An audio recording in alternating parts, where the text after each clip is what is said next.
संपूर्ण अस्तित्व को मेरा प्रणाम। आज की रहस्यमय चर्चा में आप सभी का स्वागत है। आज मैं बात करूंगा मेरे एक मित्र के प्रश्न के बारे में, जिन्होंने पूछा है कि कोई भी बीज मंत्र जाप करने में और ध्यान करने में क्या अंतर है। तो मित्रों, मैं आपको पहले कुछ उदाहरण के साथ समझाना चाहूंगा। जैसे आप समझ लीजिए कोई पेड़ है और आप उस पेड़ की पत्तियों को पानी देते हैं। तो जब आप पत्तियों को पानी देते हैं तो थोड़ा बहुत ही पानी पेड़ सोख पाएगा। अब इसके उलट जब आप पेड़ की जड़ में पानी देते हैं तो वो संपूर्ण पेड़ों से प्राप्त कर लेगा, वो पूरे पेड़ को पानी लगेगा। तो जो वो पानी जड़ से लगेगा वो पेड़ को हरा भरा करने में, बड़ा होने में सहयोग करेगा।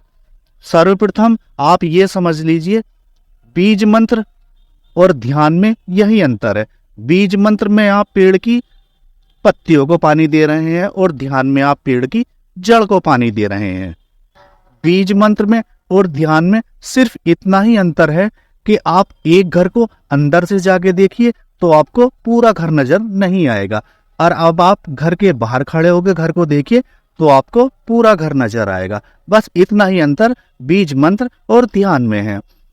मित्रों, मैं आपसे ये कहना चाहूंगा सर्वप्रथम ध्यान के बारे में।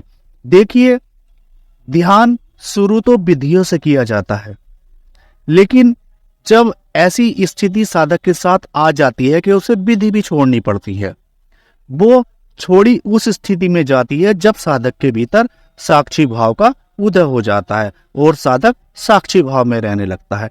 तब उसके लिए विधि की कोई आवश्यकता नहीं है।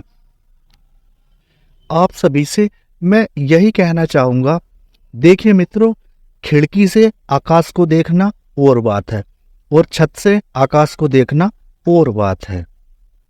इसी प्रकार जब ध्यान की चरम स्थिति आ जाती है तो सब कुछ छूट जाता है, और जब सब कुछ छूट जाता है तब व्यक्ति को ज्ञान प्राप्त होता है। जैसे आपने भगवान बुद्ध की कहानी सुनी होगी। भगवान बुद्ध ने 6 साल अथक घोर तपस्या की, और उसके बाद जब उन्हें कुछ नहीं मिला तो उन्होंने उस तपस्या को छोड़ दिया।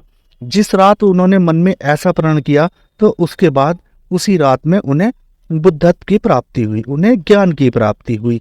तो जब आप समझिए, ध्यान में भी सभी कुछ छोड़ना है और उसके बाद ज्ञान पाना है। ज्ञान मनुष्य को सब कुछ छोड़ने के बाद ही मिलता है। तो जब आप किसी भी बीज मंत्र का जाप कर रहे हैं तो आप खुद ही सोचिए, क्या जाप करते करते आपको ज्ञान की प्राप्ति हो जाएगी? ऐसा नहीं है कि मंत्र जाप से कुछ नहीं होता है। देखिए, मुझे भी 4-5 साल मंत्र जाप करने का एक्सपीरियंस है, और मैंने मंत्र जाप कोई ऐसे नहीं किया कि 10-20 मिनट किया और छोड़ दिया। मैंने 24 घंटे में 16-16, 18-18 घंटे मंत्र जाप किया है। दिन में, रात में, हर समय मंत्र जाप किया है। चलते बैठते, उठते फिरते सब तरह से मंत्र जाप किया है। देखिए, मंत्र जाप काम करता है। मंत्र जाप जैसे ध्यान की प्रक्रिया है, उसी तरह मंत्र जाप की भी प्रक्रिया है। मंत्र जाप देखिए आचरण शुद्ध करता है। मंत्र जाप से जो हमारे कुंडलिनी है उसमें से ऊर्जा भी थोड़ा तेजी के साथ निकलती है, तो उससे हमें आनंद भी आता है। देखिए, आप लोग ये मन में लिए बैठे हैं कि कुंडलिनी के द्वार को बंद रखा गया है, कुंडलिनी का द्वार बंद है, जिससे हमें जागृत करने के बाद शक्ति निकालनी होती है। देखिए, आप ऐसा समझिए, जब हम कुंडलिनी की साधना करेंगे तो जो वो द्वार है वो थोड़ा बड़ा हो जाएगा और ऊर्जा ज्यादा निकलेगी। जबकि हमें रोज जीने के लिए भी ऊर्जा की जरूरत होती है, तो वो आती कहाँ से है? वो आती है कुंडलिनी से ही। मंत्र जाप करने से भी बहुत आनंद आता है। जब साधक लगातार कोई मंत्र का जाप करता रहता है और उसका जाप सतत बना रहता है, तो जो उसके जाप करने की प्रक्रिया है उसके दौरान उसके आसपास शक्ति का बर्तुल इकट्ठा हो जाता है, तो उसके आसपास भी हुआ और मंत्र जो है उसके भीतर भी चोट करता है। लेकिन ये एक प्रक्रिया पूरी प्रक्रिया नहीं है। आप ऐसा समझ लीजिए, ये आपके आध्यात्म की यात्रा को शुरू करने के लिए तो पर्याप्त है, लेकिन आपको ज्ञान की परिणति तक जाने के लिए पर्याप्त नहीं है। आपने सुना होगा, अनेक दार्शनिकों ने ये कहा है, क्या मंत्र जाप से और ध्यान से ज्ञान प्राप्त हो जाता है? तो दार्शनिकों का जवाब ये है कि ना ही तो मंत्र जाप से ज्ञान प्राप्त होता है, ना ही ध्यान से ज्ञान प्राप्त होता है। जब आप बैठ जाते हो और निर्विचार दशा में पहुंच जाते हो, तो आपके बैठने से ज्ञान प्राप्त होता है।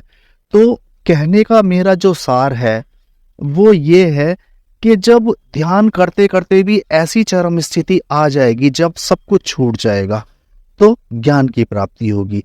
ऐसे ही मंत्र जाप करते करते जब मंत्र जाप रुक जाएगा, जब आप मंत्र जाप से अलग हो जाएंगे, क्योंकि इसमें बहुत सारे प्रावधान हैं जो कि मैं पहले भी आपसे कह चुका हूं कि हमारे मस्तिष्क के तंतु सक्रिय होते हैं, हमारी समझ बढ़ती होती है, लेकिन वो ध्यान करने में थोड़ा ज़्यादा समझ बढ़ती है और मंत्र जाप करने में वो सीमित रह जाती है। आप ऐसा समझिए, एक प्रश्न को आपने रट्टा मारकर याद किया और उसी प्रश्न को आपने समझ के साथ याद किया, तो जो आपने रट्टा मारा है उसे समझा नहीं है, और जो आपने समझ से याद किया है वो आपने समझ से याद किया है, उसे आप कभी नहीं भूल पाएंगे और वो आपके काम भी आएगा। बस इतना सा भेद है, और कोई भेद नहीं है। अंत में जाके छोड़ना मंत्र को भी पड़ेगा, तभी ज्ञान की प्राप्ति होगी। मैं आपसे कहूं, मैंने जो इतने साल मंत्र जाप किया था उसका फायदा मुझे ये मिला, जब मैंने ध्यान शुरू किया तो मुझे ध्यान के 2 महीने के अंदर ही इतने अनुभव आ गए कि जब भी कभी ऐसा समय आएगा तो मैं आपसे उन सबको जरूर शेयर करूंगा।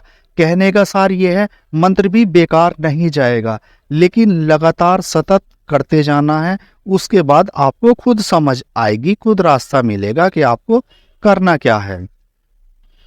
कभी कभी तो मंत्र जाप करते हुए मैं इतना आनंदित हो जाता था, ये पता ही नहीं चलता था कि वो आनंद आया कहाँ से। लेकिन अब ध्यान के इतने समय गुजर जाने के बाद अब मुझे पता है कि वो आनंद कहाँ से आता था। तो दोस्तों, जितना आपकी समझ विकसित होगी आप उतना ही आगे बढ़ेंगे। अब देखिए, कुछ बात अनुभव की कर लेता हूँ। तो जब मैं मंत्र जाप करता था तो मुझे भी अनुभव आते थे, ऊर्जा का अनुभव भी आता था। मतलब ये पता नहीं चलता था कि शरीर से ऊर्जा उठ रही है, ये बात ध्यान करने के बाद ही पता चली। लेकिन जब मैं मंत्र जाप करता था तो ऊर्जा उठती थी, उसके कारण मैं आनंदित होता था। और रात को देर रात तक जागने पर भी मैं मंत्रों का जाप करता था। मंत्र का जाप जो है रात में भी करने के कारण, तो जो तुरिया अवस्था होती है ध्यान में, वैसी ही अवस्था मंत्र जाप करने के बाद भी आ जाती है, जो उसमें साधक की नींद उड़ जाती है और साधक जागा जागा सा रहने लगता है। तो कहने का मतलब यह है, कुछ ना कुछ कहीं ना कहीं तो सिमिलर ही है, लेकिन मंत्र जाप और ध्यान में बस फर्क इतना ही है कि एक 1 रुपया है और एक 100 रुपये है। तो आप समझ ही सकते हैं जो मैं कहना चाहता हूं। कुछ लोग ऐसे भी हैं जो मेरे देखने में आया है, वो मंत्र जाप भी कर रहे हैं और ध्यान भी कर रहे हैं। तो उन लोगों के लिए भी मैं 2 शब्द ही कहना चाहूँगा, या तो वो ध्यान की पद्धति से जाए या मंत्र जाप की पद्धति से जाए। जब आपको उचित लगे तो मंत्र जाप रोक दे और ध्यान को पकड़ ले। ध्यान को पकड़ने के लिए तो आपके सामने अनेक ऐसी विधियां हैं जो मिल ही जाएंगी कि आपको कैसे आगे बढ़ना है। तो दोस्तों, संसार में किया गया कोई भी कार्य निष्फल नहीं होता है। आपने मंत्र जाप किया है, वो भी काम करता है, वो भी आपके भीतर ऊर्जा जगाता है, वो भी आपके चक्रों में सक्रियता लाता है। और इसी के उलट आप ध्यान करते हो तो ध्यान आपके चक्रों में भी सक्रियता लाता है और कुंडलिनी के द्वार को भी खोलने में सहायक होता है। तो अब आप सबको अपनी समझ के अनुसार जो उचित लगे वो करें। साधक मित्रों, आज की चर्चा को यहीं समाप्त करता हूं। संपूर्ण अस्तित्व को मेरा प्रणाम।